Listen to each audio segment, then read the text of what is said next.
chers amis internautes, chers téléspectateurs, vous êtes à votre émission Le Café 24. Je vous souhaite la bienvenue. Aujourd'hui, nous allons parler d'un sujet qui est très important dans notre société. Il s'agit des caméras de surveillance et des véhicules banalisés. Et pour débattre sur ce sujet, je suis accompagné de M. Meke Coulibaly. Nous allons échanger sur une période de 20 à 30 minutes. Je tiens à vous rappeler que M. Meke Coulibaly est président national du collectif des jeunes leaders RHDP de Côte d'Ivoire. Il nous vient du nord de la Côte d'Ivoire, il est Koyaka. Bonsoir M. Meke. Bonsoir monsieur. Je suis très heureux de vous avoir sur notre plateau. Comment vous allez? Oui, je vais parfaitement bien. D'accord M. Coulibaly. Et donc, je tenais toujours à vous rappeler que notre sujet du jour, c'est les voitures banalisées et les caméras de surveillance. Donc M. Meke, pour vous aujourd'hui, qu'en pensez-vous des caméras de surveillance? Merci bien.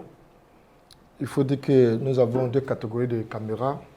Il y a les caméras de vidéo-verbalisation et les caméras de la sécurité.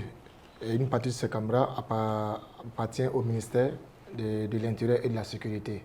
C'est ce qu'on appelle souvent les caméras. Vous voyez, d'ailleurs, on a tendance à faire savoir que ce sont les mêmes caméras du ministère du Transport. Il y a des caméras qui assurent la sécurité et il y a des caméras qui assurent la vidéo-verbalisation.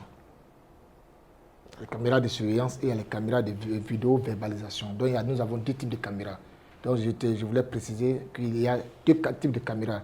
Un type de caméra qui appartient au ministère de l'Intérieur et de la Sécurité, ça on appelle les caméras de surveillance, et les caméras de vidéo-verbalisation, ce sont les caméras qui appartiennent au ministère du Transport. D'accord.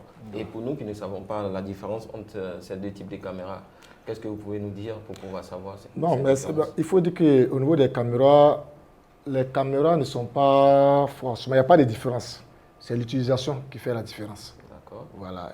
Selon les serveurs, les caméras qui sont liées à la vidéo-verbalisation sont liées directement au ministère du Transport. Et par contre, les caméras de surveillance sont liées directement au ministère de l'Intérieur et au ministère de l'Intérieur et de la Sécurité. Mais dans tous les cas, il y a un croisement des données. Lorsqu'il y a une urgence, automatiquement, le ministère de l'Intérieur peut se servir des caméras de vidéo-verbalisation pour savoir si on doit faire des recherches. D'accord, merci monsieur. Et donc aujourd'hui, les caméras de surveillance, qu'est-ce que ça apporte dans le système sécuritaire du pays? Il faut dire que les caméras de surveillance jouent un rôle très important dans la sécurité nationale, la sécurité des personnes et des biens. C'est grâce aux caméras que l'État du Côte d'Ivoire arrive à suivre tous les mouvements de près et de loin, depuis les écrans. C'est quoi aujourd'hui, vous voyez, le ministère de l'Intérieur a mis le paquet à travers les caméras de surveillance pour veiller sur la sécurité des biens et des personnes des Ivoiriens. Et comme notre débat ici, c'est sur notre sujet du jour, c'est sur les caméras de surveillance. Donc il faudrait qu'on essaie d'orienter notre comment dire le mot là, si c'est débat, c'est sur le débat du soir.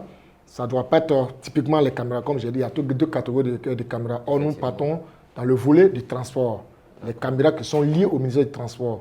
Donc, nous devrons plutôt parler des caméras de vidéo-verbalisation. Sinon, dans un ensemble, tout appartient à l'État de Côte d'Ivoire. Toutes ces caméras participent à la sécurisation du pays. Mais typiquement pour le secteur du transport, c'est caméras de vidéo-verbalisation. Donc, ces caméras permettent au ministère vraiment de pouvoir verbaliser tous les faux conducteurs à travers les véhicules. Donc, ça fera la différence parce que le ministère du Transport a mis ces outils en place afin de veiller vraiment à la sécurité routière. Merci, M. Meke. Et donc, vous, aujourd'hui, votre avis sur ce secteur-là, parce que nous voyons une avancée très remarquable, un secteur qui est tenu par le ministre Amadou Koné. Mais il faut dire que depuis son arrivée à la tête de ce ministère en 2017, le ministre Amadou Koné n'a pas cessé d'impressionner les Ivoiriens. D'autres ne pensaient pas qu'il allait atteindre ses objectifs, mais avec le travail que nous avons vu, il a pu séduire avec les avancées et des innovations à la tête de ce ministère. Aujourd'hui, nous voyons aujourd'hui la digitalisation, les caméras de surveillance, et la rénovation des aéroports, du port. Il y a pas mal de choses. Aujourd'hui, même quand vous partez voir au niveau des permis de conduire, Il a mis des systèmes pour pouvoir retirer des permis s'il y a les mauvaises conduites. Il y a un comité qui est mis en place pour pouvoir statuer sur les mauvais conducteurs. Et il a pu former aussi des chauffeurs professionnels. Grâce au ministère, même au niveau des transports, comment vous appelez, les parcs automobiles. C'est grâce au ministre, il a renouvelé le parc automobile. Il faut dire que le ministre des Transports, depuis son arrivée, nous avons constaté un grand changement à la tête de ce ministère des Transports. Parce qu'aujourd'hui, partout, tout le monde est fier. La sécurité routière, les accidents ont réduit à travers les caméras. Quand vous prenez toutes les grandes autoroutes de Côte d'Ivoire aujourd'hui, on a des caméras. Que tu prennes la voie de Korogo, tu prennes la voie de Séguéla et d'Abidjan jusqu'à Daloa, tu verras toutes les caméras de surveillance comme des vidéo-verbalisation. Ce ne sont pas des caméras de surveillance, mais tout est incorporé. Par exemple, c'est sur des panneaux que les gens positionnent. Mais comme nous parlons des caméras de vidéo-verbalisation, c'est pour dire que non, le ministre des Transports a fait un travail très remarquable à la tête de ce ministère. Donc, je voulais profiter sur ce plateau pour féliciter le ministre des Transports pour le vaillant travail qu'il a pu faire à la tête de ce ministère. Félicitations, monsieur le ministre. Et c'est ce que nous attendons de nos ministres. Un travail très remarquable qui donne satisfaction à la population. Parce que grâce à ces actions aujourd'hui, il y a un changement de comportement qui est en train de se faire au niveau des usagers, au niveau des conducteurs. Monsieur Mété, vu l'avancée très remarquable aujourd'hui dans le secteur du transport, avec à sa tête le ministre Amadou Koné, quelles sont vos impressions? C'est ce qu'il faut dire que depuis l'arrivée du ministre Amadou Koné à la tête du ministère du Transport en 2017, il faut dire que nous avons constaté beaucoup de changements. Et il a fait un travail énorme. Il y a eu beaucoup de réformes et de rénovations au niveau du transport, telles que la limitation d'âge des véhicules d'occasion et même le niveau les permis à point, tout ça, tout ça sont des actions du ministre des Transports. Le renouvellement des parcs automobiles, il a renouvelé les parcs automobiles. Quand vous partez aujourd'hui au niveau des ports et des aéroports, il y a une rénovation dans ce secteur. Aujourd'hui, quand vous regardez les comportements, un jour même j'ai eu à échanger avec le ministre, il a dit, monsieur le ministre, c'est devenu un réflexe pour nous aujourd'hui. Hein. Moi, j'ai fait semblant, j'ai téléchargé une application, on appelait drone, qui permet de détecter les drones. Et mais monsieur, moi, il y a un détecteur de caméra. Donc, tout ça, ça fait, au moins, tu sais qu'il y a une caméra. Il y a une caméra dans les rails. Donc, automatiquement, tu vas essayer de freiner un peu. Donc, toutes ces caméras, ça nous permet de dissuader. Ça permet de dissuader comme les chauffeurs et de changer le comportement. Aujourd'hui, quand vous allez dans tous les véhicules aujourd'hui, c'est un réflexe pour nous. Surtout par rapport au permis. En plus, tu atteins, je ne sais pas combien de points, tu perds ton permis. Donc, automatiquement, dès que tu montes dans ton véhicule, le premier réflexe, il faut qu'il porte ma ceinture, puisqu'on n'a plus besoin d'un policier pour pouvoir contrôler. On se dit que nous sommes suivis par les caméras. Tout n'est pas, les caméras partout, donc tout le monde est suivi. Que ce soit dans les Baka. Quand tu vas sur le Baka aujourd'hui, il n'y a pas un chauffeur aujourd'hui en Côte d'Ivoire qui peut conduire sans prendre sa ceinture. Et ça a salué. Parce qu'il a réussi cette sensibilisation. Et puis au niveau du ministère du Transport aussi, il faut dire qu'il y a eu beaucoup de choses.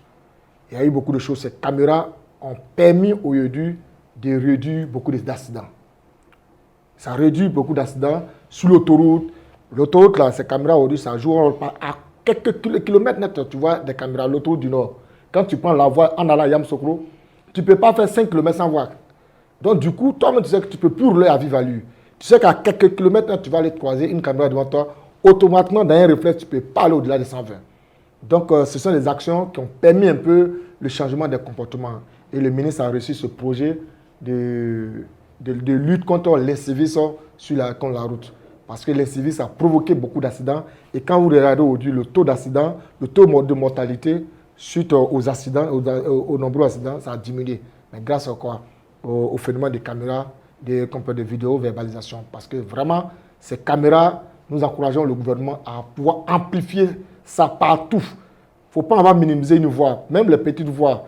Et je tenais aussi, même les motos aujourd'hui, j'ai vu ça, quelqu'un a flashé ça sur les réseaux sociaux, que même les motos aussi sont soumis aux caméras de vidéo-verbalisation. Excès de vitesse, on te flash. Souvent, tu reçois les messages, tu ne peux pas imaginer, même si c'est dans le noir, que ce soit à 22h, tu te dis à 22h, il n'y a plus de véhicules, donc je suis libre de rouler comme je veux. mais tu t'amuses. Les caméras te voient. Une fois ils te flashent, tu ne peux pas. Tu vas recevoir ton message. Après, le traitement t'est donné. Donc vraiment, on tenait sur ce plateau à remercier le ministre Amadou Kone pour ses travaux très remarquables à la tête de ce ministère, parce que vraiment, on est tous satisfaits. Nous sommes des jeunes, on lutte contre les sévices sur la route, mais avec tout ce que nous voyons aujourd'hui, il n'y a rien à dire sur le ministre Amadou Kone, parce que c'est un travail excellent qu'il a abattu à la tête de ce ministère. Chapeau à lui. Merci, M. Meké, pour votre intervention. Mais aujourd'hui, c'est quoi les véhicules banalisés? Bon, les véhicules banalisés, ce sont les véhicules qui n'ont aucun signe identitaire. Tu fais un véhicule banalisé, il n'y a pas d'identité dessus. C'est banalisé, ça appartient à qui? Or, l'objectif des caméras de vidéo-verbalisation, c'est à travers ta plaque d'immatriculation. On sait à qui.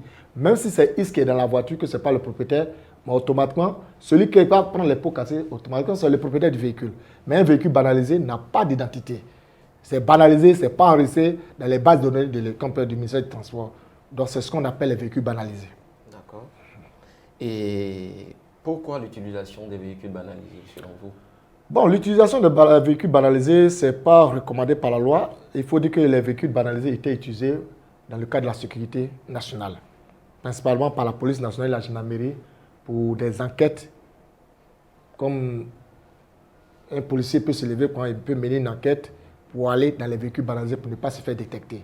Aujourd'hui, nous constatons que ce phénomène est devenu, l'utilisation des véhicules banalisés est devenu un fléau pour les Ivoiriens qui se permettent d'utiliser les véhicules banalisés. Il faut le dire, je voulais profiter sur ce plateau pour dire que cette utilisation des véhicules banalisés est devenue un abus de pouvoir.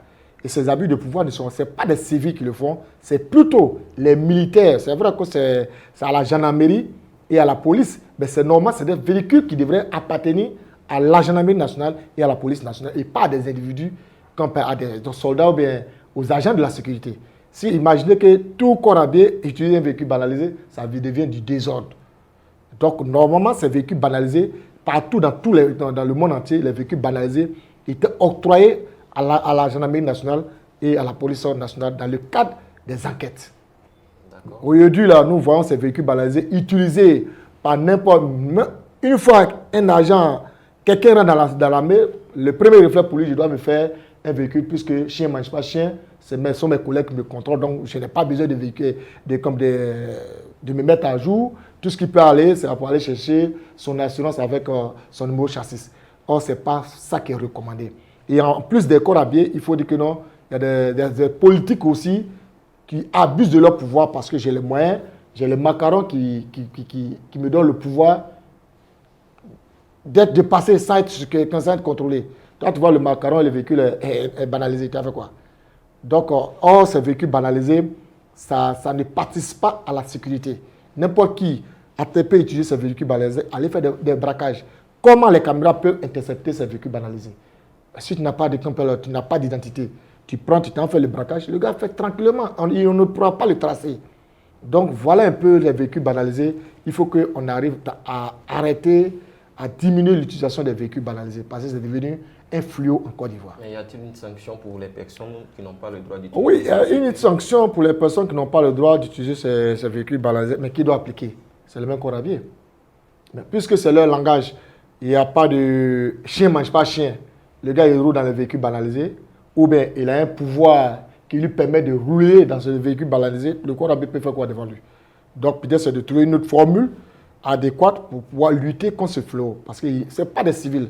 Tu ne vas jamais voir un civil en train d'utiliser les véhicules, mais c'est dans le même système comme les véhicules de vitres teintées. Il y a des véhicules qui viennent avec les vitres teintées, c'est normal. Mais aujourd'hui, la plupart des jeunes qui utilisent les véhicules de vitres teintées, c'est les jeunes gendarmes, les jeunes corps habillés qui sortent, c'est la jeunesse. Chez eux, c'est un plaisir pour eux de rouler sans être campeurs, pour échapper. Mais d'autres même sont, ils sont immatriculés. Mais pour passer, pour qu'on peut continuer les caméras les caméras de vidéo-verbalisation, ils font tout pour cacher leur immatriculation pour ne pas qu'ils soient verbalisés. Donc ils font ce qu'ils veulent. Souvent ils font des sens inverses. Donc, ils roulent dans l'incivisme. Il faut que le ministère trouve une formule pour ça afin de réduire ce fléau. Parce que l'utilisation des véhicules banalisés est devenu un phénomène très très fréquent en Côte d'Ivoire. Et quelles sont les conséquences que nous pouvons avoir lorsque ces voitures banalisées sont beaucoup en circulation? C'est ce qu'il a dit. L'utilisation de ces véhicules banalisés ont des conséquences en termes de sécurité. Il y a des conséquences. Parce que ce qu'il a dit tout à l'heure, qu'en utilisant les véhicules banalisés, on ne sait pas qui est dedans.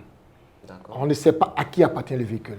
Donc, du coup, on peut se permettre de faire n'importe quoi dans ces véhicules banalisés. Selon vous, ça peut apporter, c'est-à-dire développer le phénomène braquage? Oui, puisque les véhicules banalisés, c'est pour sortir, c'est pour ne pas appliquer. C'est-à-dire qu'ils veulent contourner le système de la sécurité. Le système de la sécurité, c'est tout. L'utilisation des véhicules banalisés, utiliser contourner le système de la sécurité.